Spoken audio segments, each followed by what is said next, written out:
What's going on, guys? Welcome to the channel. Hey, listen, today I think we're on episode 20 of the Frag Effect podcast. It's been highly requested in the last few months.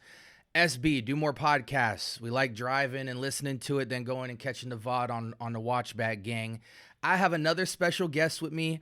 I don't even know what we're going to call this episode because I've got a crazy concept that in my mind that I want to see if we can get it done. So strap up and let's go for that ride.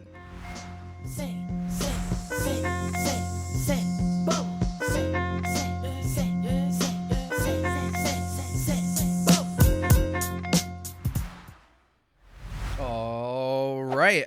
Welcome to the Scent Bubble. I am your host for the, we're in the evening. Hey, listen, we are going to go into kind of a rapid fire back and forth questionnaire. This is a meeting of the minds. You guys can tell by the picture that this is essentially like a concept like the Gentleman's Club. We're going to do some big boy conversation around a lot of topics that really require two or more individuals who are on a fragrance journey, have been on a fragrance journey, have seen different eras in perfumery, to really hang and provide the depth on these concepts that I think you guys deserve. And so I went in my bag and selected somebody who I think is overqualified for this job. So without further ado, I'm going to introduce y'all to my special guest. Let's switch screens. Okay. This is LB the Curator, good friend of mine from TikTok. Why don't you introduce yourself to the people? Hey everybody, I am LB the Scent Curator. You can find me on all platforms. I am a fragrance lover, oh God, at least for the last 25 years. I have just really enjoyed the creativity, the unboxing, the storytelling, just the chemistry behind fragrance. So a couple of months, I had the pleasure of being introduced to Scent Bubble Man, and he is just a source that is beyond a source. This brother works in so many different facets, behind the scenes, on the scenes, and so he is a phenomenal asset to the fragrance community. And I just want to say to him, thank you. I am so grateful that you will allow me to be in the presence of your community. So, Scent Bubble, I appreciate it, and I look forward to the dialogue. Hey, I got a show plan for you, dude. Trust me. Okay, so and thank you so much for the kind words. Really, what I want to do is just say, hey guys, there's more. That's kind of my MO on this channel. Like everything you think you know about perfumery right now, at whatever stage you're at, there's more to it. I'm going to give you a little carrot, dangle it in front of you and say, hey, here's a little bit more. Are you interested? And give people a bridge to get to the next step if they want to, wherever they're at in their journey, by providing education. And I call it edutainment, entertaining with education. And also a big part of that is showcasing the community for what it actually looks like. One of the things I was super surprised about early on is how divided the community is. And I don't even think a lot of people are doing it maliciously. I just think we naturally gravitate towards people who can hang with us in conversation and interest points that we enjoy. But I find more often than not that the longer I spend time with individuals, what may seem like somebody I don't relate with at all very quickly kind of tumbleweeds into this relationship where it's like, oh no, we do have connecting points and relatability. And so a lot of times on this channel, I'm trying to showcase the broad variety and the differences and all the nuances of the actual people in the community that I represent. So I can only speak for what I interact with and what I see. And so that's why I want to have you on the show, because I think you represent a type of collector that many people can relate with and learn from and grow with. And you're just one of many, but I think people are in for a serious treat today. So now here's what I'm going to do. I have a framework. I've never done this before on this channel where, you know, LB can talk some fragrances. We do a lot of discussion on TikTok. And I thought, you know, he likes to go deep with conversation, and a lot of times there's not enough people or the type of people in the room that can take the conversation at length.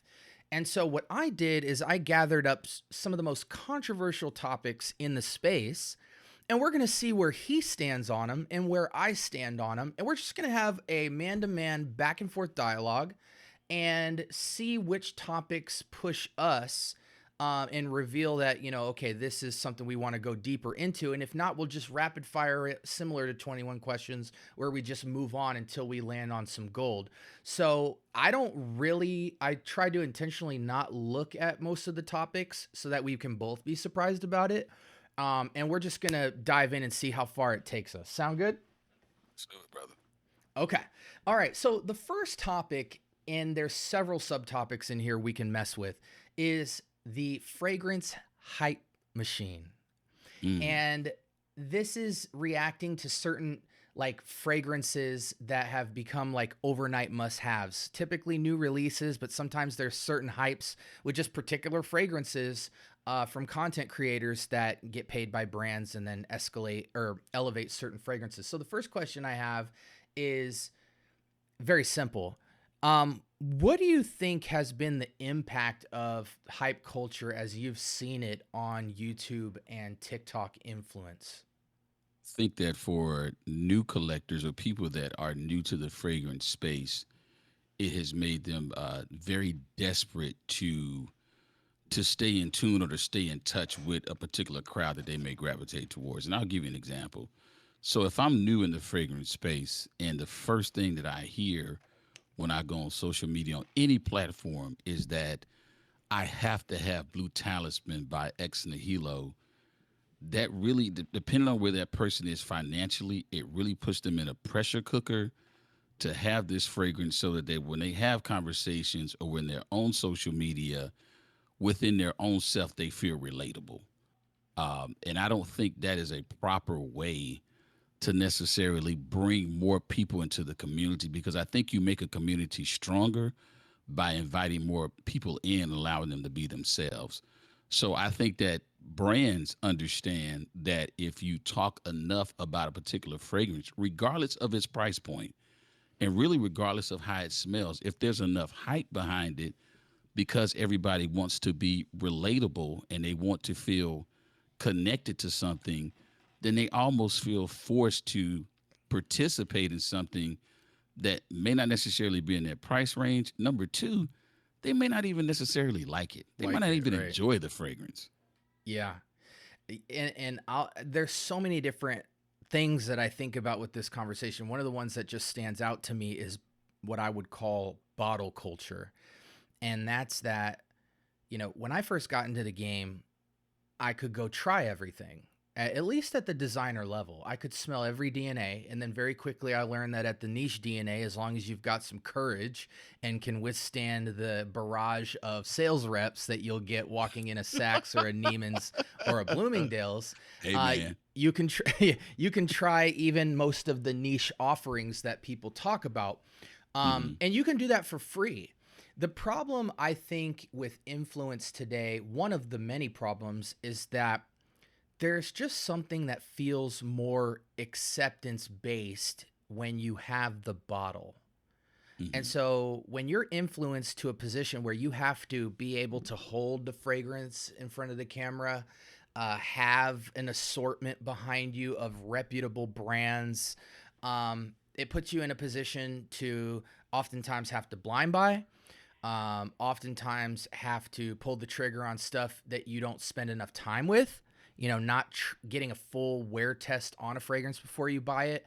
And also there's a cool factor or a respect factor that comes with just people seeing your collection in the background and getting a temperature of what you might be like and how much you might know about fragrance. But one of the things that shocked me the most coming into the game is I would run into a lot of individuals that had 100 plus bottles behind them, many reputable brands, many different collections and sets. But then when I went to discuss those bottles with them, the depth of conversation just wasn't there. And so I was like, wow, it almost seems like they literally just bought it for the statement that it makes behind them. and not because they're actually, you know, set on fire with real joy in this fragrance and have a lot of, I call it the 99 ml club. You know, tons of bottles at 99 ml that they're not wearing. They're statement makers. They try it for a week and then they're on to the next thing. And so I remember even early on in my journey, bro, like doing content creation, just feeling like, will anyone care hearing me talk about a fragrance if I only have 10 bottles on So camera? here's I'm glad you brought that up. So a lot of people may not know this about me, but I love fragrance as much as I love fragrance. I love fashion. I love interior design. And I love architecture. So one of the things that was really important to me when I got started was what was my background going to look like? And I really wrestled with, okay, am I going to be like you said, the 99 ml club where you have all these bottles behind you, but they're all full? And so I used the AI to kind of just give me a guide. And let me tell you what it told me about people that have a lot of bottles behind them. It said to the viewing audience that could be perceived, and it used this term that was very dear to me when I heard it. It said it's chaotic energy. Is Mm. how the AI explained it. Chaotic energy. And I thought to myself, a lot of times being a fragrance lover, when I would watch reviews before I got on social media to do reviews myself, I had a tendency to peek behind the person's back to look and see what they had in their collection versus paying attention to what they're trying to review or talk about. Yeah. And so I made a conscious decision that I wanted a neutral color behind me. I happen to have the map that you see in another part of my basement. And then I wanted some wallpaper because I just like a textured background. And I wanted people when they looked at me on camera to say, you know what, man, this guy's got a map behind him.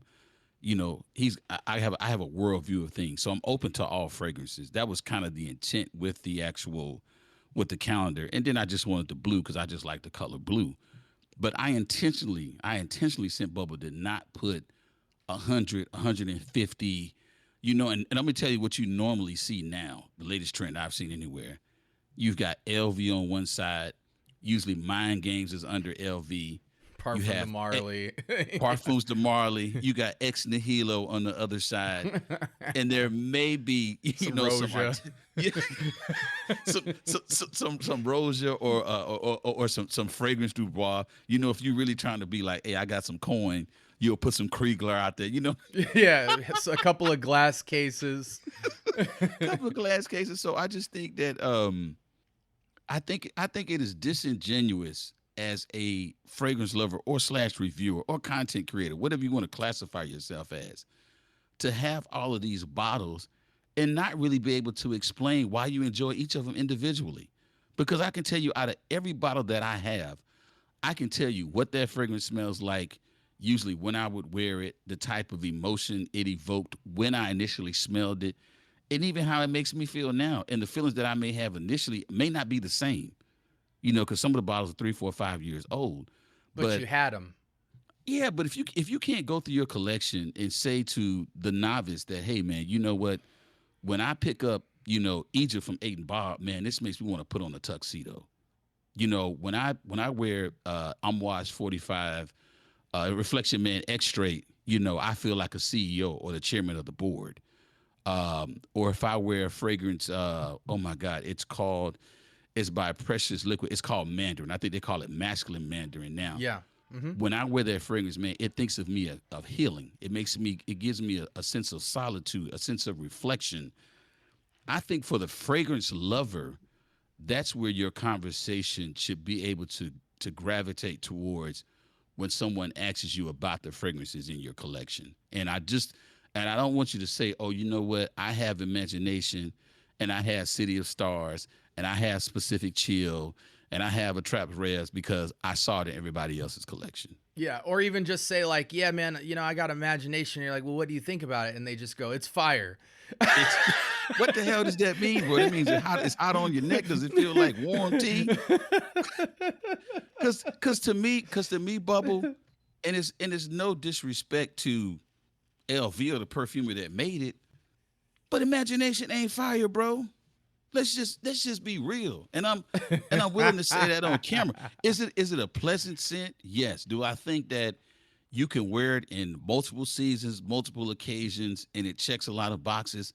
Absolutely. But I've never, and I've worn the fragrance, but I don't own it, but I've worn it as a sample several times.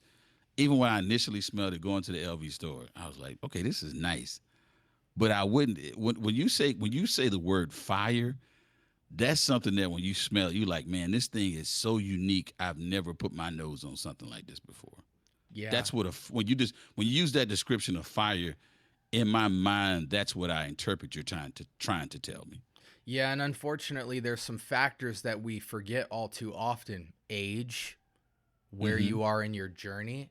Right. Fire is perception Yes, based off of absolutely. where you are, what you think, your personality, your experience, all that leads to the weight of that phrase, right? Um Another thing I wanted to just speak to is like I do think there is something helpful or seemingly helpful about having your collection behind you, though I don't do it. Mm-hmm. In terms of telling the viewer very quickly that you are a fragrance lover. The problem is when what the background is communicating is not communicating through the collector himself. When you have a weighty collection behind you, but you don't have a weighty conversation, it doesn't add up and it starts to play with the reliability, authenticity, and relatability of the relationship between the audience and the speaker. And you just start to have this internal, like so many questions and red flags pop up in your mind about what do I do with this individual? Because I see the names, I see the bottles, but then the person, it seems almost seems like he bought that background, so I don't even know how to put together what he's saying because you would imagine with a collection of that size, you would have a ton of interesting things to say, and a lot of times that's not the case. Um, and that also plays into even the price point because now with the clone boom and with the discounters and everything, people can get into good looking collections faster, and so you could sell that perception very quickly without a lot of groundwork. Groundwork just meaning an actual fragrance journey of wearing a lot of fragrances. So what used to me be like a good marker of like, oh, that person's got some good stuff. Now I almost it like is when you have like an adopted pet, they go through this phase of like you got to earn their trust because they've been so damaged, there's trauma, that you could literally give them a good meal and they'll reject it. In the It same way, you're like traumatized, and just seeing a good collection now isn't enough. You almost got to hear them speak a little bit and almost earn the trust back, because of how many fraudulent collectors there are. And I hate to say fraudulent collector because it's a little bit more nuanced than that. But we're talking about somebody who, if you value the journey, and hmm then you meet somebody whose collection looks like they value the journey when really they value other things about the journey, maybe money, maybe status or whatever, it really makes things hard to connect. I, And I was go ahead. I would say this. I think that in the 80s and 90s, it was wearing Jordans and Dookie rope chains, right? That said, that I had money, depending on where you were from in the country and what side of town you live on. As we've journeyed into modern society, it's now like, okay, I own a boat, I live on the lake, and I got a big truck, I got two or three sports cars, and I got a four wheel and all this other stuff. So you're right. For some people, it is a status symbol. I think that is exactly what it is, and I think that there are certain viewers on social media who are moved and gravitate towards those who appear to have an abundance, financially, or they mhm. have the ability or the capacity to venture into those more, niche or ultra niche lanes. And I don't think that applies to everybody, but I do think that there is a lot of people that, especially the ones that I've seen that are new, when they first start collecting or they first start reviewing fragrances, I can sense a passion for what they're doing. Mhm. I can feel it, man. It conveys through the screen. You can just, it's something that connects with your spirit. And over time, as those numbers go up, as far as their followers, I think either the pressure comes from the brand, either the pressure comes internally or within their own groups. Like, hey man, this is what you need to have, and so Right. that's when I started to find, man, like before you were reviewing like Versace Valentinos or whatever. Now all of a sudden, when I go to your page, it's just all LVs. Like Right. that's like Right. that's all you talking about. Let me tell you another thing that really burns me up, Bubble, is like people doing these damn ranking videos. Like Mm. that kills me, bro. Like I don't even know how you really rank. Like you'll rank your Amouage collection, you'll rank your LV collection. One thing that I rarely see people do is when you start to get into those artisanal brands, ain't a whole lot of ranking going on because it takes time to really study, appreciate, Yeah. and obtain some of those fragrances They're because a not lot easy of to them are just not. pick up and understand. No, man, you gotta like spray them. You be like, damn, this is horrible, and then you come back to it like 2 weeks later. Okay, this ain't bad, and then you gotta say, let me go to the notes. Like, it's hard. Like I own right now. I got 3 Mio Fishonis, and I got 2 more coming. I don't think I will ever do a ranking video on that house Mm. because it's just the complexity of how those fragrances are put together. I don't need to rank them, man. I just appreciate the art and creativity behind them.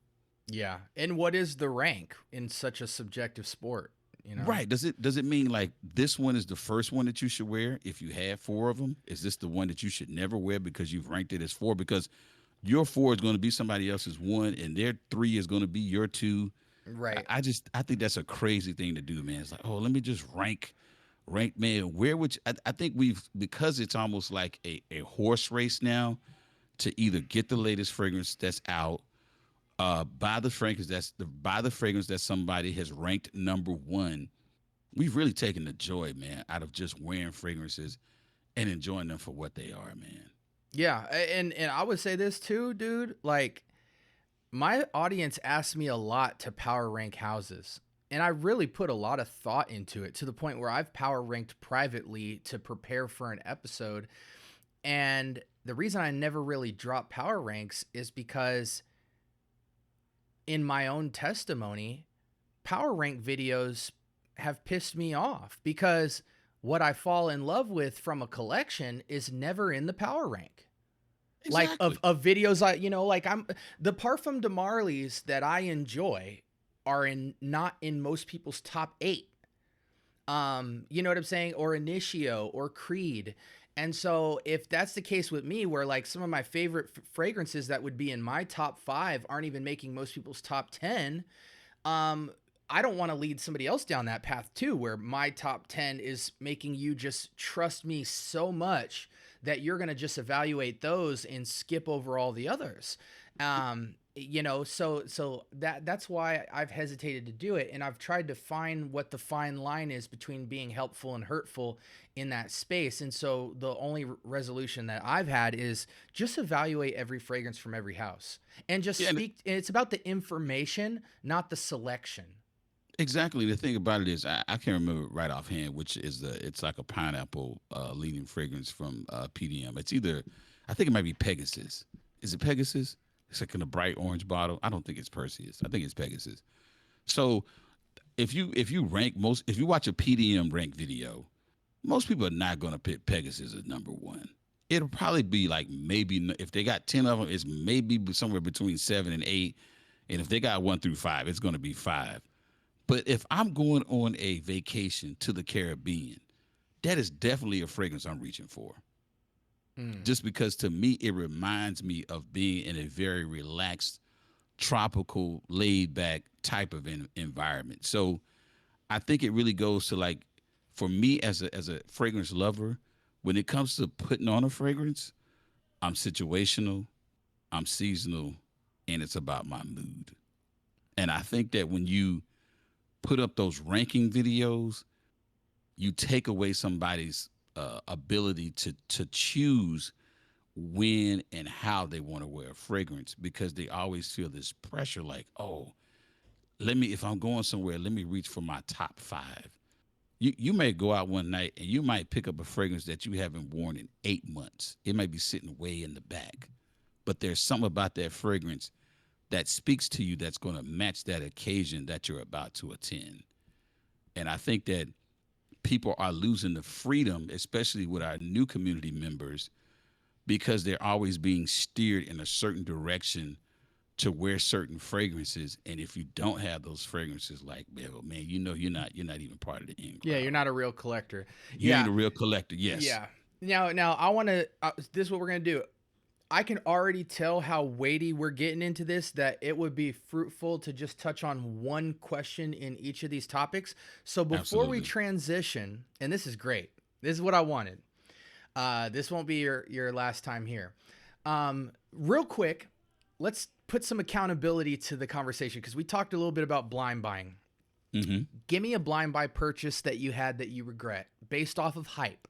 Something somebody hyped, you bought it and said, "Man, this is, Oh truck my God. water." I just it's called, I got it over on my desk. It was a vanilla fragrance. And I was listening to I want to say their name. I ain't because I'm not, I have never spoke to this person, so I'm not gonna bash their opinion. But it was a vanilla fragrance, and they said this.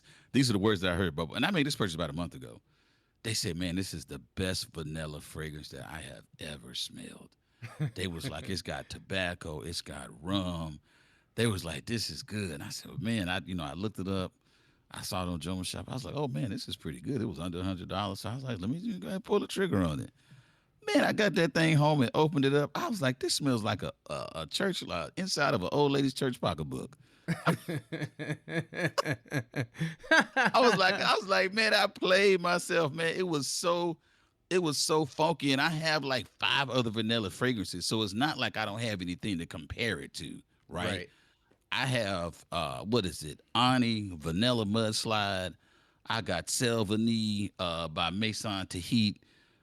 There's about 2 other vanilla fragrances. I can't think of the name of them right now. So it's not like I didn't have a good reference point. Yeah. But for you to tell me that this is the best vanilla fragrance that you smell, nah, bro. Oh, it was like complete failure. I wish somebody would have said, dun, dun, dun. It was horrible, bro. It's the worst. It's the worst for Yeah. me. One memory that I vividly have is getting the Baccarat. Um, Baccarat gets great feedback. I get compliments, but I don't like it. There's just so many saffron base, candied base type of scents that I feel have the body and complexity that outclass it. And it's a good fragrance, but it's not for me personally. And I like when the Baccarat DNA goes a slightly more masculine direction. But I got it because of hype. Because it was like, well, even if I don't like it, everybody else will love it. But there's a component to it where it's like you got to enjoy what you wear. Yeah, well, I think with Baccarat, I mean, it had great commercial success and still does because for a lot of people that I speak to that have nothing to do with fragrance, one of the things they will ask me is, "What do you feel about Baccarat?" And they'll say, "I've heard about Baccarat." So I think you cannot take away from the commercial success of it. But what I would extract from Baccarat, and some people are going to be offended by this, is that I don't think Baccarat was made for everybody. To me, Baccarat is a very, very nice, sophisticated fragrance, but it's more for the person that's experienced by wearing fragrances. And the reason why I say that is that I found that most people who had never worn fragrances before, or maybe didn't even own more than 5 or 10 bottles, when they would get Baccarat, man, they put on like 20, 30 sprays. And Mm-hmm. it just really they became to me aromatically intrusive, and they Mm-hmm. really damaged the reputation of a great fragrance. Yeah, and it also has almost become like a streamer fragrance where like Mm-hmm. even some of the Bond number nines, now that they've kind of gone into the gaming slash IRL streaming space by these 20-year-olds, it changes the perception of the fragrance, where it's almost treated like a curve.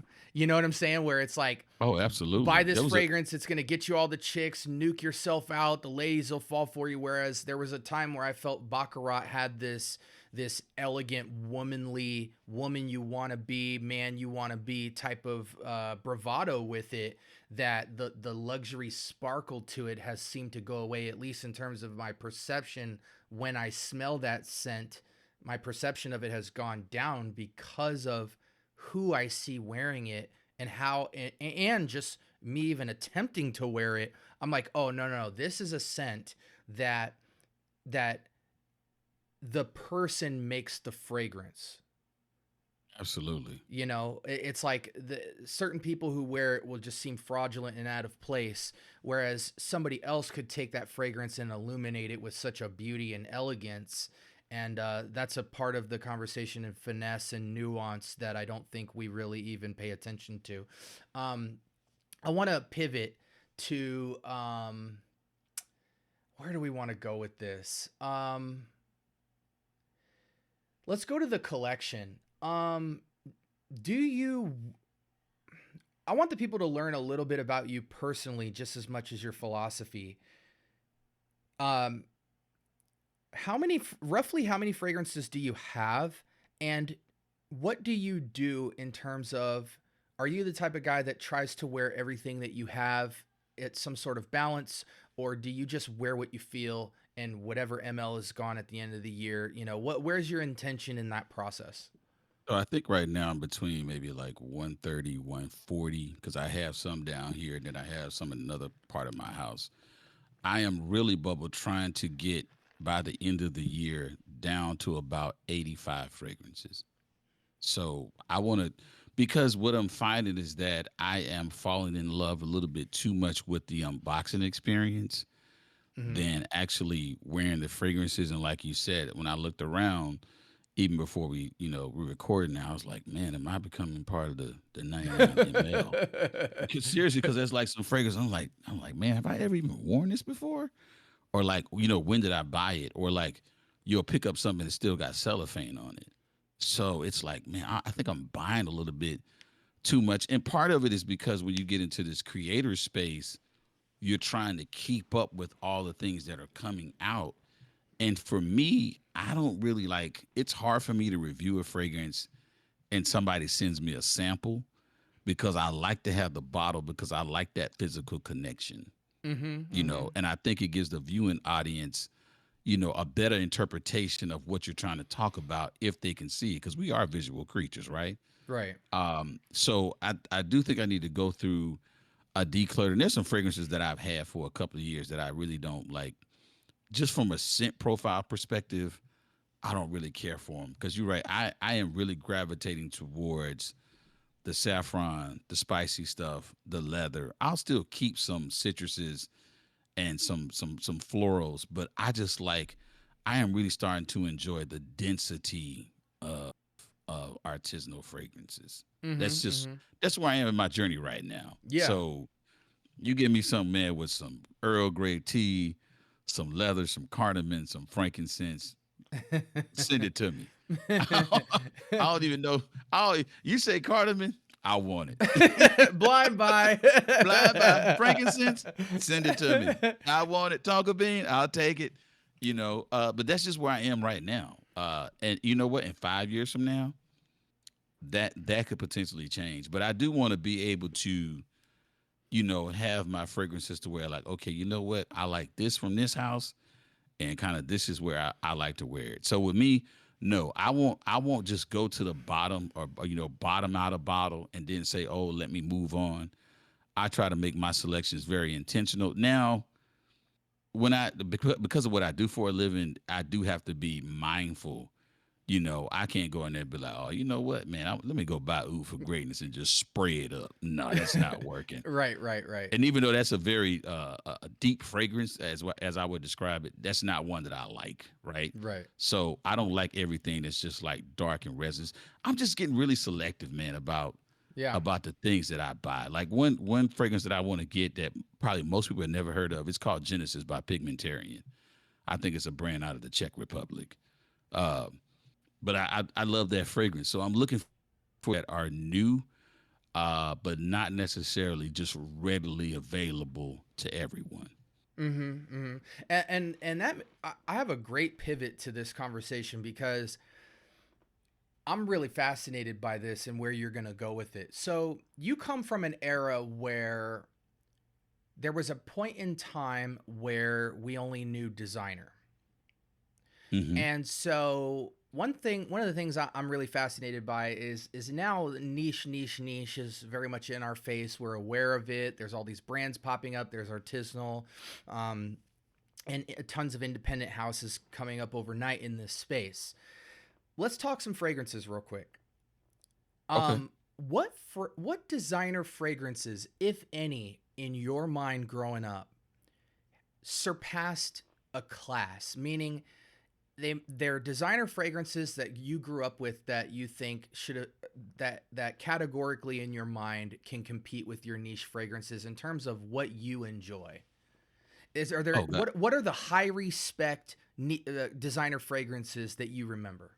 Let me tell you a fragrance that I wore for a number of years, and probably one of the most complimented fragrances that I have ever put on my skin. And this might blow your mind. Was Nautica Voyage. Mm. Nautica Voyage. Anytime I put that fragrance on, I received a compliment. They said, "Man, that smells good." And I can't remember all the notes, and I think apple was like one of the notes. But Yep, apple, that C notes, cucumber. that Yeah. fragrance was friendly, man. It was friendly. It was neutral. And it had a very alluring scent trail to it. Mm-hmm. And I think that's what people gravitated towards. I think you can get it now for like under $20. Yeah, all day But long. that was all day long, bro. That's a fragrance that I still will wear today, Mm-hmm. even though I do have this nice niche collection. And I think that really proves, Bubble, that I think we're kind of losing the love because there is so much competition. Every time we talk about fragrance now, it's designer versus niche, niche versus dupes, niche versus artisanal, niche versus ultra niche. So when did it become a UFC fight to talk about fragrances? Mm. And if you don't own certain fragrances, then you're automatically kicked out of the club of discussion. Yeah, or that Uh, everything a part of a club is fire. exactly. And it's like you cannot tell me there's one single house that every single fragrance they produce is fire. Yeah, you're about to hear people sound off in the chat. Go ahead, guys. This is the part of the video where you pause it and go in the comments and tell him everything he's got wrong about it and which houses all make fire. Go ahead, trolls. Now, Go do now it. I would say this: a house that I would say that is designer brand that I think can compete with niche fragrances is Paco Rabanne. I think they go by maybe Rabanne now. Maybe that's how what they call the private line or whatever. But over the years, I have always found a consistency in their fragrances to me that they can compete in that niche space and still keep that designer label. I think those fragrances were well formulated. They last a long time. They have a beautiful projection to them, and it's just like 1 million. 1 million to me, I can't. It's the one that's in the silver, like the silver looking gold coin thing or whatever it is. I Mm. mean, I'm sorry, gold bar. I love that fragrance, bro, and I think that came out in 2008. Mm-hmm. So that's one house. Givenchy, I think, is a beautiful house. Yeah. And even one that's not really talked about was John Vivardis. Oh, yeah, Barbados. Tell me this. Barbados, I'm sorry. Yeah, beautiful Yeah. fragrances. Tell me, new kid off the block. He's 18. LB, I seen your content, man. You're fly, dude. I don't got the coin, but yo, if I just want to commit to a house. What Hmm. designer house would you point him to that you think will have all his bases covered? Man, that is a very, very good question. Um, And you can't say Paco Rabanne or Givenchy. if we're saying designer and it's going to cover all of his bases, And they don't have uh, that many bases at 18. yeah, he ain't got. You know what I'm saying? The Fresh car, and date night. yeah, the fresh and day. Now, I probably would direct that person, that gentleman, towards YSL. Oh yeah. Oh yeah. Absolutely. And the reason why I say that is that they have fragrances that have been out long enough to where the good fragrances still, the great ones, have some affordability. Because I am thinking about price when you talk about somebody that's 18. Yeah, yeah, yeah. Because I don't want them to go say, you know what, hey man, yeah, you know what, go get that Gucci private line. I think you'll like that. Like, no, Most man. people under 30, and it's not even really an age thing, it's a journey, but as far as age that I've seen, most people don't have no idea that designer brands have private lines. If you ask anybody today, 97% of people don't know that Valentino has a private line. Any of them, They bro. Gucci has a private line. Dior has a private line. Bro, the car brands have a private line. Mont Blanc has a private line. Like, it's Nobody knows about crazy. it, bro. Nobody knows about it. Because if you say Valentino, somebody's gonna say Coral Fantasy. Yeah, yeah. That's the first Well, thing they'll say. If you Womo say Gucci, Intense. yeah, they'll say Gucci guilty. Right. That's what they'll say. Oh, you know what? Let me go back. Another designer brand that I would push someone towards, and it's not talked about a lot, but I've worn several of their fragrances, and I really enjoy them. It's Montclair. Bro, dude, of course. You know, Montclair is nice, bro. Montclair has almost gotten pushed into the niche category, and that's why a lot of Yes. the times what I talk about on my channel is the separation is both philosophical and definitive, meaning niche fragrances are classified as fragrances from brands that only do fragrance. Mm-hmm. Designer is fragrances that come from brands where fragrance is a facet of the brand, but they also heavily deal in fashion, shoes, belts, socks, pants, coats, just other stuff. But that's the definitive definition. And under that definition, some clone brands would be considered niche because they only do fragrances. So By I was the going to de- ask you: by the is a dupe brand niche? Right. So it's not a matter of deciding what's what. It's knowing the person you're talking to navigate that conversation effectively, where you guys are on the same page. Because the philosophical side is that there are assumptions that come with designer niche and clone in terms of quality and presentation and experience. So if we're talking about niche as a concept, we're talking about better raw materials. We're talking about better presentation. We're talking about certain targeted marketing and thoughtfulness and story with fragrance, not just fragrance and a chick with her chest out marketing the fragrance. So as a concept, you can have fragrances from any category that feel niche. I feel like today's market of Montclair is that they're perceived to be a niche brand, even though they're very much so, by definition, designer. Montclair Pour Homme, Montclair Sunrise Pour Homme, La Corday, their private line. They have some great fragrances, and in the 120 mil, 150 mil size, where it's like one fragrance will last you an eternity.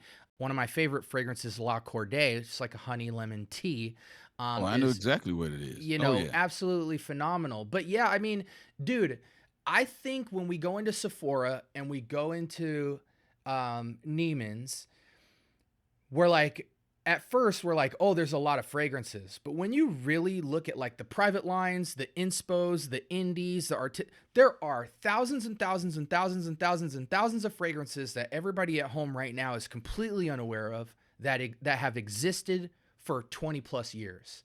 I use this analogy right here, Sin Bubble, and I've thought about this for a long time. When somebody asks me, "What is the best fragrance that you've ever smelled?" Right? It is equivalent to asking somebody, "What is the best book that you've ever read?" And I'll preface it like this: currently, as we are speaking right now, the next greatest book is being written, whether Mm-hmm. it's in an edit form or it's in rough notes or it's still in the thought process of the author's head. The next great fragrance right now, as we are speaking, is being formulated by a perfumer somewhere, either in the US, in the Middle East, maybe in Paris, in the UK, Australia, Africa, wherever. So I think that what we have to keep in mind with fragrance, and I do think that fragrance is the most subjective art form in the world, is that it is constantly evolving. The thing about with fragrance is that the creativity is never ending. So to say what is the best, you might have an answer now, but there's something that's going to come out in the next year, 2 years, 3 years that's going to change your opinion. So I Mm, tell people when they say, "What is the best fragrance you've ever smelled?" I tell them the one that makes you feel the best when you put it on. mm, That's mm. my best fragrance. The one 100%. that just really just uplifts me, that just makes me pull my shoulders back and open my eyes wide and just feel excellent. That is your best fragrance. That's the best one that I've smelled. Mm. Well said. Well said. I couldn't agree more. Um, hmm, bro, I'm gonna keep some of these in the cut, bro, because we're gonna have to. This is gonna be a 7-part series. I can already see it. Um, I want to end on one more topic. Okay. I want to spice it up a bit, change directions completely, because I think this is gonna fill our last little 10-15 minute window of time. I want to talk about notes, Mm. and I'm gonna say a note and I want you to tell me whether you like the note, dislike the note, maybe some fragrances that come to mind, and just how you've sorted through how you enjoy that note to be smelled. Okay? Go ahead. All right. I'm interested in seeing where this goes. So let's start off with what I feel is a very controversial note in this space. People love it or they hate it. Cherry. What has Oh, been your experience with cherry fragrances? Have you found any that you absolutely love? Are you still navigating it? Do you even like it as a note? Put me somewhere in your headspace of how you've navigated cherry. I think for me, cherry is about the perfumer and how they blend it. I don't think it has anything to do with what house created the fragrance, whether it was niche, whether it was designer. It's all about how the perfumer blends it. So one fragrance that I really come to enjoy that features cherry, but it doesn't really even say. I don't think cherry is listed in the scent profile, but when everything is combined together, to me, it smells like a great cherry fragrance. Is Narcotic Delight. Mm. I love the way that fragrance comes together Narcotic because Delight. Doesn't that have like an amaretto and cherry almond thing going, if I'm not mistaken? that's what I said. I don't think cherry is listed directly, but I do think there is some almond. I think is listed. I don't know if amaretto is listed I'm or going to pull not. it up for you. But that fragrance, it combines like it's to me it's like subdued sweetness, but then there is a smoky element that you get in the base of that fragrance, and it lingers. And Cherry, pink pepper, black pepper, cognac, hedione, rose, tobacco, vanilla, tonka beans, cedar, and patchouli. it is to me it is one of my favorite cherry fragrances that I have worn, and I just love the way it smells throughout the entirety of the fragrance. Some fragrances you love in the opening, some you kind of love in the mid. I love the way that fragrance dries down. Cause to me it is a elegant cherry, and I think it is one that is digestible even to the novice. Cause Mm, sometimes that's how I look at fragrance. Like if there's somebody who doesn't even wear fragrance, how would they feel about this? right, Is this right. something that they would find at least acceptable? They may not love it, but would they be like, okay, you know what? This is a good fragrance. May not be for me, but it's a good fragrance. So when I think about fragrances like that, that's what comes to mind when you say cherry. Now there is a cherry fragrance that I have heard about, hasn't been hyped, but has been talked about enough that it has my curiosity. And I want to say it's by a fragrance house called EBK, if I'm saying that correctly. Mm-hmm. Mm-hmm. You know what I'm talking about? What's the name of the fragrance? Oh God. Is it not ruby and vanilla? It's not ruby and vanilla. I want to say it's. I think the bottles are like purple. They kind of remind you of Tom Avicii bottles, but I want to say the house is called EBK. I think that's the name of it. There's a house called EBK, but I only see 5 fragrances: Deep in Desire, Alexandrite, Ruby, Aquamarine. I think it's in like a purplish looking bottle, but it's supposed to be a cherry fragrance. Mm. What do you think about some of the hype beast cherries like French Defense? You know what? I have worn French Defense, so I don't have anything against it. But to me, it's more of a. I get more of like a syrupy type vibe from French Defense versus just like a cherry scent. Now I haven't. Also, like Lost Cherry was just glazed to the max. Yeah. And I never got a chance to put my And and I then never people hopped off the glaze for half a second and said, "No, it's cherry smoke from yeah. Tom Ford." So I never got my chance. I never got a chance to put my nose on it. But yeah, cherry is if somebody laid out like 10 cherry fragrances in front of me, I would probably ask them like, "Hey, you got any more notes we can try?" Because it's just not one that I gravitate toward. I just Yeah. don't. Yeah, what about, have you tried Rouge Smoking BDK? You know what? I think I did smell that about 2 months ago, but I can't remember what it smells like because I smelled a bunch of BDKs that day. Yeah. Yeah, and the front runner right now is easily French Defense. I think that's talked about the most. Lost Cherry has kind of been dethroned as far as the young crowd with French Defense now. Oh, French Defense is super. It's super hype. It's super wanted right now. And the reason why I know that is anytime I go into like an auction, that is one of the number one fragrances that people ask about. Ask for it. Yeah, 100%. Absolutely. You got some French Defense? French Defense is fire. Yeah, yeah. Fire in the chat. Fire in the chat. Okay, let's move on. Coconut. Ooh, oh, I love coconut. How do you like Love it. coconut? Where do you think, are there any coconut, what's the approach to coconut that makes you not like it? How do you like the coconut to be smelled? Do you like it dominant? Do you like it supportive? Is there any that you know of that are non-tropical? I mean, give me some stuff, some scents, wherever you want to go with it. So I like coconut in a passive form, and I would tell you one fragrance that I smelled recently that I really enjoyed the coconut in it is Lunar Mineral by House of Cosmo. Mm. It Mm. has, I think it's like a coconut, maybe a vanilla. There's some ISO E Supra. There's some other notes in there, but because what they do in that fragrance is that they take the coconut and they kind of mix it with like those mineralic notes, so you kind of get that same sensation of the saltiness and the sweet. I like to always use a comparison like the vanilla ice cream from McDonald's with like hot French fries. Um, Like it's tamed. yeah, yeah, but hopefully with McDonald's, hopefully you eating a potato. But anyway, um, shout out to McDonald's. Um, that particular fragrance is one that I know right offhand is that as soon as I smelled it, I was like, this is nice. Like this Hmm. is coconut that I like.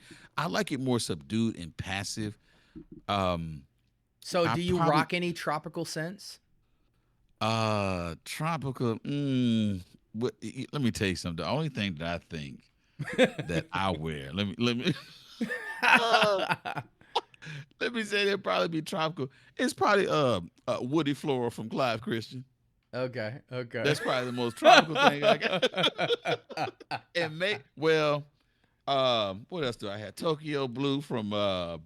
From Chris. Tokyo Blue from Chris Collins. And you know what? I do wear fragrance that I really love. I don't think it has coconut in it. But Edu from Memo Paris. I love that Mm, fragrance. mm. I love it. It's just only thing I got. The only knock I got against it. And Memo Paris, please forgive me. It don't last. Mm. That's surprising from Memo Paris. Well, you know what? I think because it has like bergamot and lime, it's so Top citrus heavy. notes. Yeah. Yeah, man. I think that it just evaporates. But I don't even care because when I did a review on that fragrance, I told people up front. I said, listen, you might get 4 hours out of this. I said, I don't care. Reapply it. Yeah, yeah, yeah. Yeah, go Full get your disclosure. coconut lotion Yeah, and come chill. on. I don't lie. I'm gonna tell you the truth. Yeah. I know some of the fragrances I think about immediately that I know a lot of people talk about when it comes to coconut is like your Virgin Island water. Hmm. Day 3 has one called Del Mar, French Riviera, Mancera. I think it's Nights in Tamarindo or whatever from Collins. Um, I haven't smelled it. I know what fragrance you're talking about, but I haven't smelled that one. yeah, I think for me, coconut is touchy because the sweet nature and dominant nature of it being kind of overused to carry a fragrance all the way through the top to dry down, it flushes out a lot of notes, so it's a note that is hard to achieve nuance without great hands. Also, the sunscreen association nature of it, where it's like you catch a waft of coconut. Depending on how it's presented and how cheap the coconut is, it can just come off like a tanning salon or a Maui fragrance or something like that. So I find that I like when coconut is not the lead role, but it Oh, can have a good absolutely. role. Just it could be 40%, but you start making it 50, 60% and it starts drowning everything out. I almost go nose blind to everything else. And I'll tell you why I probably don't gravitate towards coconut because I have a beard cream that has coconut as it says it's tropical, but it's really coconut dominant. And I remember one day I put it on and I wore some fragrance and somebody at work said, "Oh, you smell like coconut." And I said, "I ain't never wearing that damn beard cream again. Anything that overpower my fragrance, you got to go." Okay. Well, let's end on two more notes and we'll kind of wrap up here. Talk to me about tobacco.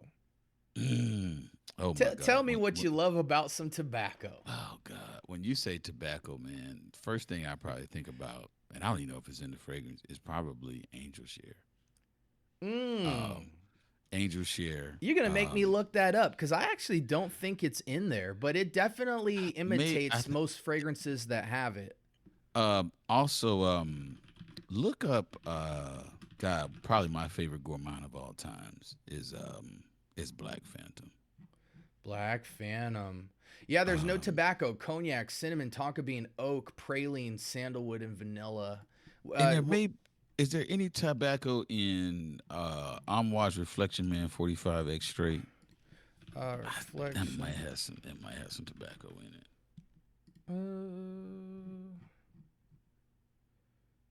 Uh, it won't show me the X straight on Fragrantica. The base, the OG doesn't. What about What was the what second about one you Overture said? Woman? Black Phantom. So Overture Woman um has leather and brandy, and then um I'm sorry, what was the fragrance you said? Uh what Might was be the other? Overture Woman. Now, one fragrance that I did smell recently, I think has tobacco in it.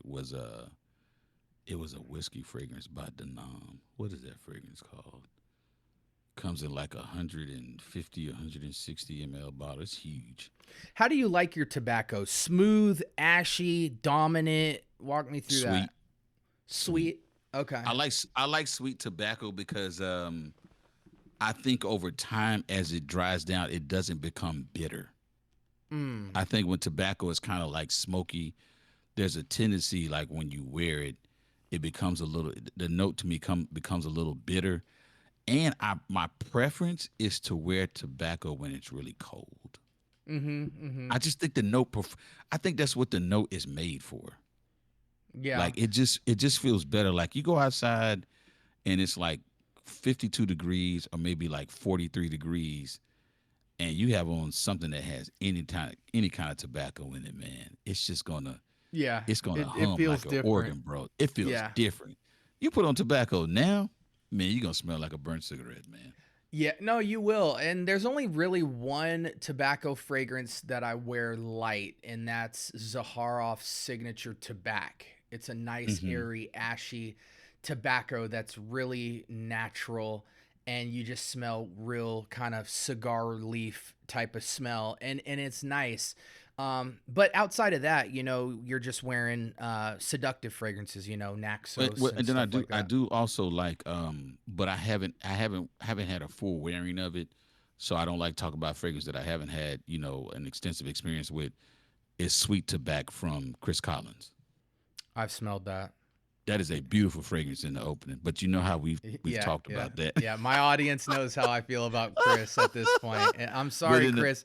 in the opening I have high hopes for Chris, and in the opening honestly, it's it don't crazy. matter what the heck I think about Chris. Chris has got his connections, and he's gonna do his thing, and everybody feels opposite of how I feel. I'm just keeping it real with you. Another tobacco fragrance though that I would wear 4 seasons is Ombre Noir from La Lique. That is a very dainty kind of airy cognac tobacco cinnamon, but what makes it cool is they do this green brush over it. You know, normally when you get a Naxos kind of tobacco cigar roll dipped in vanilla type of scent profile, it wears very heavy. But here they Hmm. counterbalance it with lavender, papyrus, frankincense, cinnamon, bergamot, and it Oh, just I like puts that this fragrances. it Oh just yeah. puts this green plant suede-ish lavender pop on a cognac drenched tobacco. So tobacco plays a faint role, but it's what gives it the masculine edge. So it's like I always tell people, you know, if you ever wanted angel share done for a man, mess with ombre noir, and you could wear that 4 seasons, and you You could know just what? And I think Narcotic Delight might have some tobacco in the base of it. Now that I'm trying to just yeah, jog yeah, my yeah. memory about, yeah, I think that's I what think gives it it that does too. smokiness in the bottom. Yeah. Yeah, let's do one more note. Leather. Oh man. How you like to wear your leathers? If you say leather to me, the first thing I'm going to think about is Ombre Leather by Tom Ford. I think it is one of the best fragrances that's ever been created. Do I you I so could you definitely don't believe it's been overhyped? hell no. It has that fragrance, man, has so much versatility to it, Yeah. and that fragrance is friendly to the collector. It's friendly to the neophyte. It's even friendly to the stranger. Mm-hmm. Mm-hmm. It's to me, if you gave me a list like of top 10 fragrances, I definitely would put that fragrance in. Now, this is the one that was made in 2018 because Right, there's right, right, been right. several iterations after that fragrance. Another leather fragrance that I really enjoy that I want to follow a full bottle of is Irish leather from Memo Paris. It's leather, but it's also mixed with some, I want to say, green tomatoes, or it's a Tomato type of. leaf or something. Oh my God, man! You talking about just majestic, majestic Mm. the way it smells. Um, so those are the two that just jump off to me: ombre leather and Irish leather. I also love African leather. I Oh. like I like French leather, but it has a lime note in it, and it kind of makes the leather very faint. And so what you end up with is you have this perfect skin scent that doesn't really project, but it will hover around your nose like a tornado Mm-hmm. Mm-hmm. when you wear it. Yeah. Dude, I love all kinds of leather. I'm gonna be real with you. Like, I like the sexy, seductive vanillas that have a leather undertone to it, like Absolute Aphrodisiac. Oh, absolutely. With the A- castoreum, beautiful. yeah, it's almost like what Oud for Greatness should have been. But even like I think for people who want ombre leather but just don't want to wear ombre leather for hype, you know, like ombre leather is like the first niche fragrance you ever learn about. You know, there's so much hype around that in the clones. So I always point Hmm. people to Saffron Colonnades by Nishane. Okay. Just super wearable upscale 4 seasons leather that just is sporty. You know, I like a good sporty leather that, you know, but then you got stuff like Sutton Place that's like a lot more heavy, feels more lawyer, law firm, kind of that more brute, brash leather, but still has a lot of smoothness to it. Um, You know, so I, that sample I sent you I think, has a leather accord in it, and I which would one? consider it sporty. Hashish by Photogenics and Company. Yeah, but that fragrance got body. That fragrance You, got some body on it. I'm gonna tell you. I'm gonna tell you what it is. What it is, Bubble. When I kept looking at the notes. I think it has because of that warm wood. Oh yeah, the wormwood, dude. You know what's crazy? I consume wormwood as an herb in Mm-hmm. teas so Mm-hmm. often. I have a connotation to it that's just like it is one of the most potent herbs on planet Earth. And so I can only imagine in perfumery, Yeah. like they're using 0.0001 microgram and it's still Mm-hmm. popping off crazy. Yeah. But yeah, yeah, so I wouldn't really consider that like a sporty leather, but it's definitely like one of the more unique leathers I've ever. But you know, I'll say something else, man. You know what you just made me think of? What's that? I think we are really a product of our environment, our actual environment in terms of like I think about this from time to time. I'm in Arizona. It's Mm-hmm. 110 plus every day. Right. I am in an environment that won't allow me to put certain notes on and get the experience of how they were made to be showcased. And because of that, it changes my perception and likability of that note in a fragrance because I can't enjoy it. You know, it's like I like wearing hoodies. I can't Mm-hmm. enjoy hoodies in Arizona.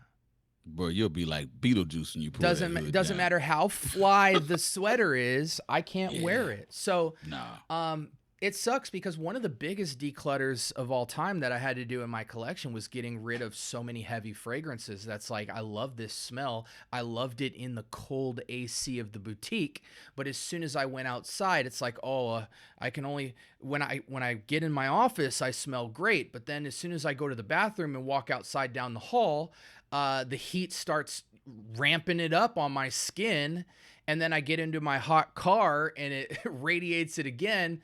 It's just like it puts your nose on a confused spree. So there's a lot of stuff I had to declutter that as much as I loved it in a cold, controlled environment, I can't enjoy the mobility. It doesn't have the type of mobility I need it to have in my climate. And Agree most with people that. do gravitate towards fall winter scents because of the body and the complexity and the nose journey that they offer.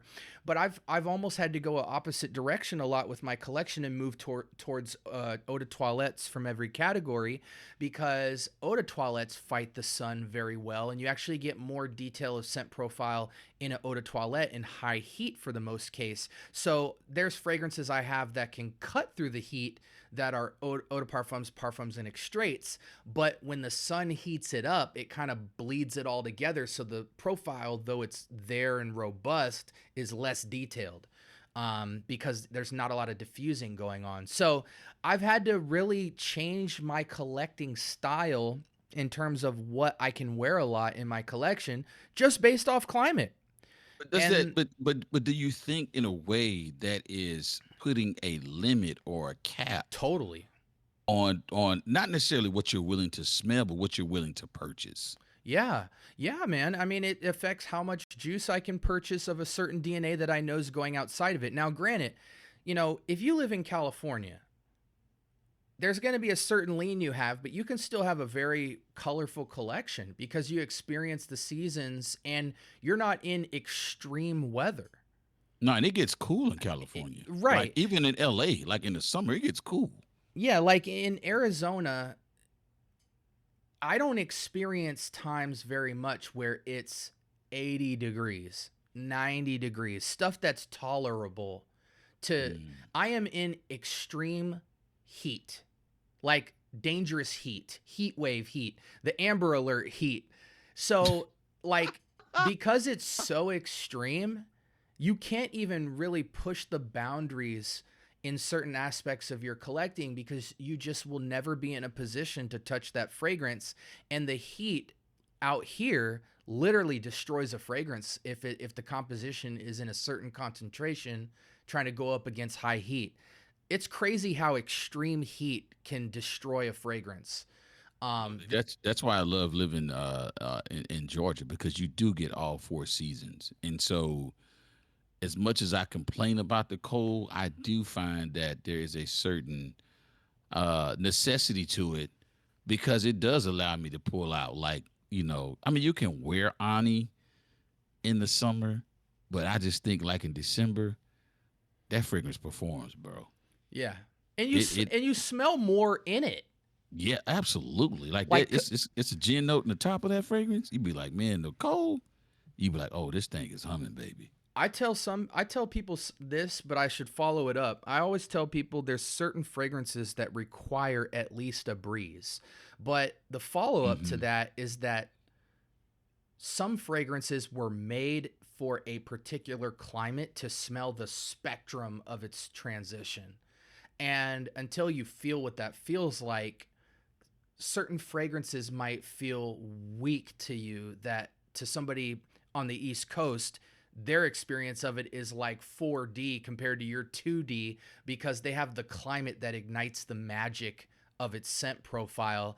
And so a lot of times when people argue about whether or not a fragrance is bad or good, my first question is like, where do these two people live? Because if you're in Arizona trying Naxos at night, it hits different than the Oh dude in New yeah, York wearing Naxos at night. absolutely, bro. And that Absolutely. changes your perception of the quality. So, Because there's a fragrance made by YSL, and I had somebody given me like a 30 ml of it, but I'm gonna purchase a full bottle. It's been around forever. M7?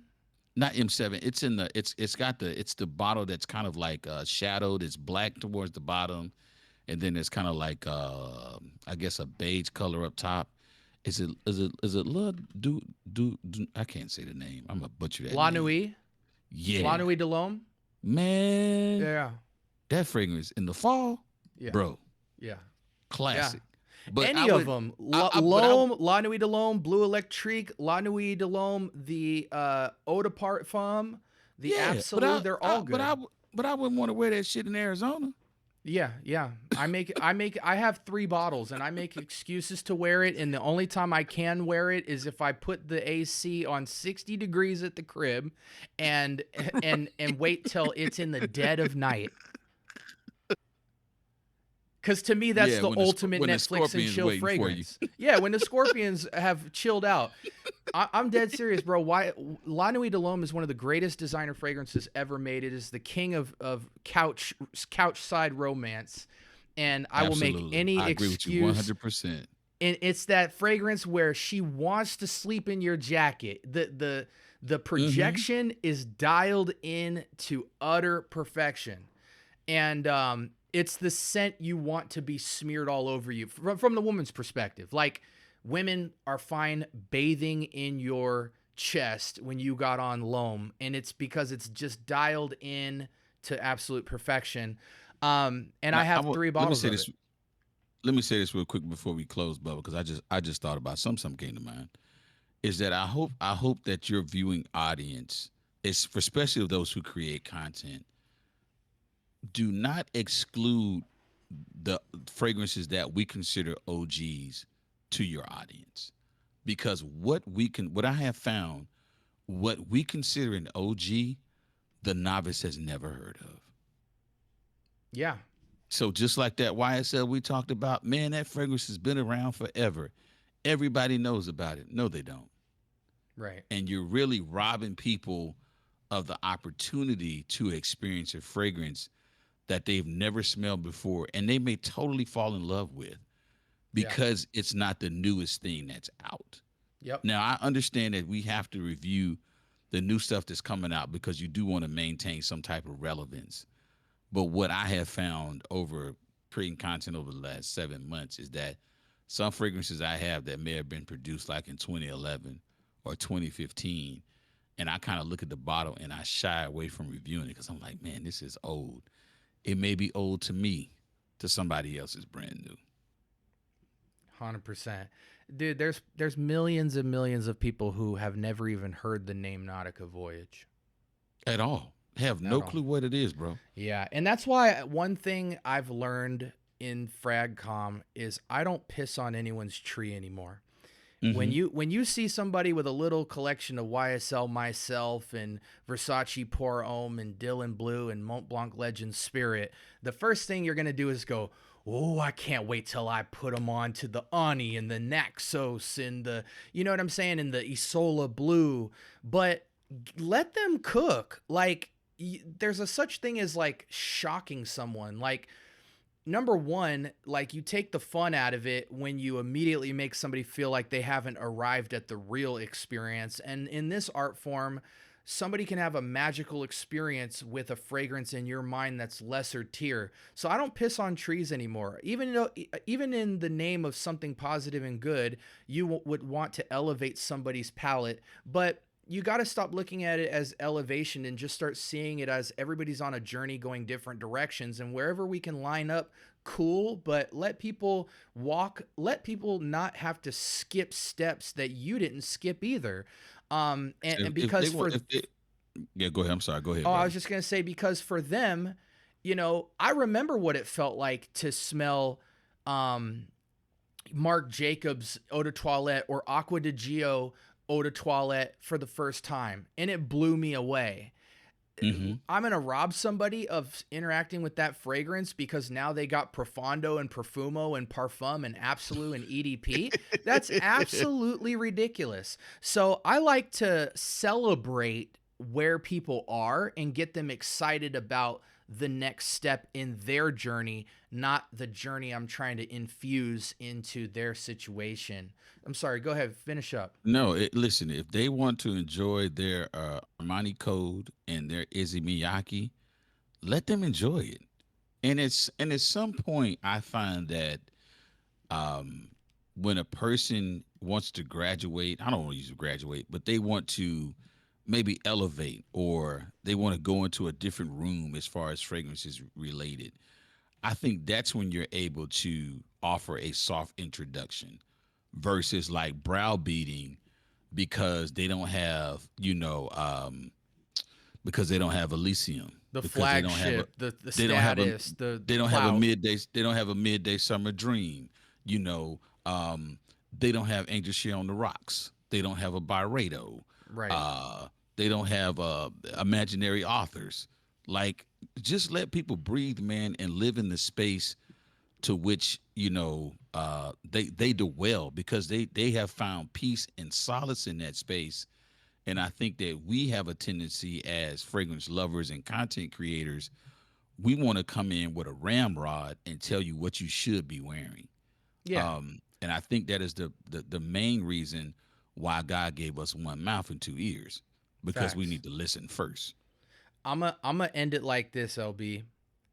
I have more respect for certain teenagers that have less than 15 fragrances but could write a novel on those 15 because they wear them every day of the week than a lot of my peers who have hundreds of bottles and can barely say much about any of them because they just want to learn one sentence about every new release and move on.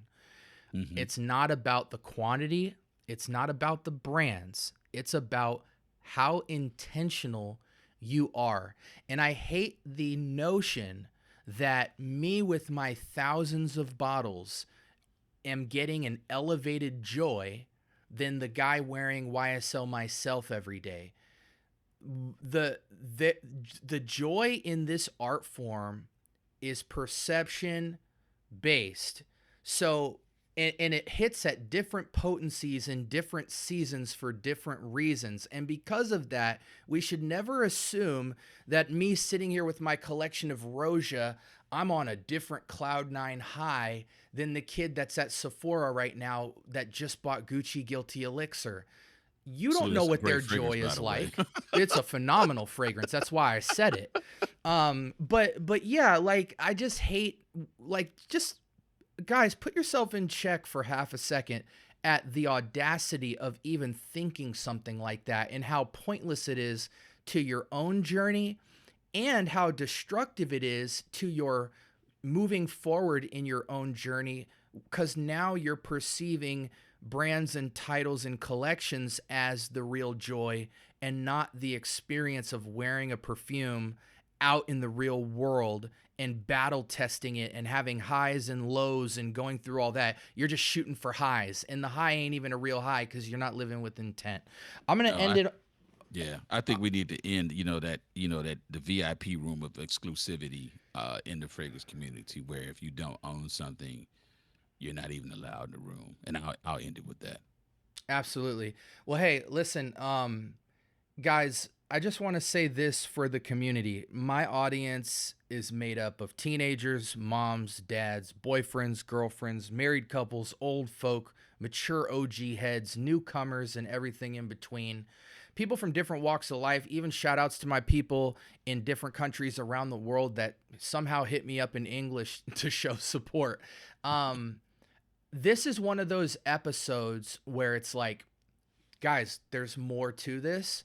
And so if your curiosity is scratched by some of these conversations, we will get deep with this at times. And so I hope if anything you get out of this episode, it's that there's a lot of cool stuff going on in fragrance.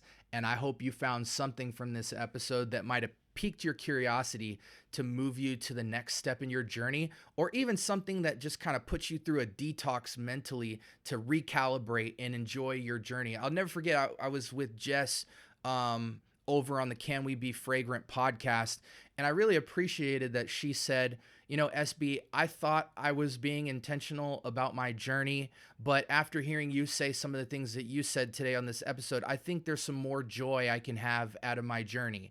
And so I hope that that energy is translating through the screen on this episode. You don't got to be in the mental state where we were with these conversations, but hopefully some spark happened at some point in this conversation that sparked curiosity that will push you in a direction you never thought you would have went with perfumery, so you can unlock some more joy for your journey. With that being said, like, comment, subscribe, turn on that notification bell, talk to me, I do talk back. Feedback is everything because my content is curated by the community. So sound off in the comments below. LB and I will be scanning through that throughout the week. We'll be chopping this episode up to make it more bite-sized for you guys. And LB, before I let everybody go, tell everybody where they can find you. Oh, you can find me on TikTok at LB the Scent Curator. It's spelled just like it sounds. You can also find me on Instagram, and I do have an actual YouTube page. I haven't posted anything on it, so I really need to kind of get into the long format because I really do enjoy speaking without the time constraints that you have on the other platforms. But you can find me on all three of those platforms. If you have any questions, please feel free to DM me. I do respond. So I just want to say again to Scent Bubble and to his community, thank you guys for having me. And hopefully I look forward to coming back on because this was a very enlightening conversation. Hey, I loved it. I appreciated it. And I'm going to tell you right now, looking at my prompt, I skipped over a lot of material. So like I said, this will be a huge part series. We're going to have you back for sure. I'm going to put all of LB's contact information in the description below. And this might be your first upload because I'm going to send you a collaborator notification so that this populates on your page as well. So this might be the first joint for you on your page. And I'm bringing a lot of the guys over on TikTok over to YT because when we have these conversations, they need to be archived for the community because not a lot of people are getting this deep with it. And people actually are interested in these conversations, surprisingly. It's surprising to me every day how many people come forth and say, dang, man, I got this out of that, and see what people resonate with. But with that being said, I hope everybody has a blessed rest of your week. This is LB and SB signing out. Peace.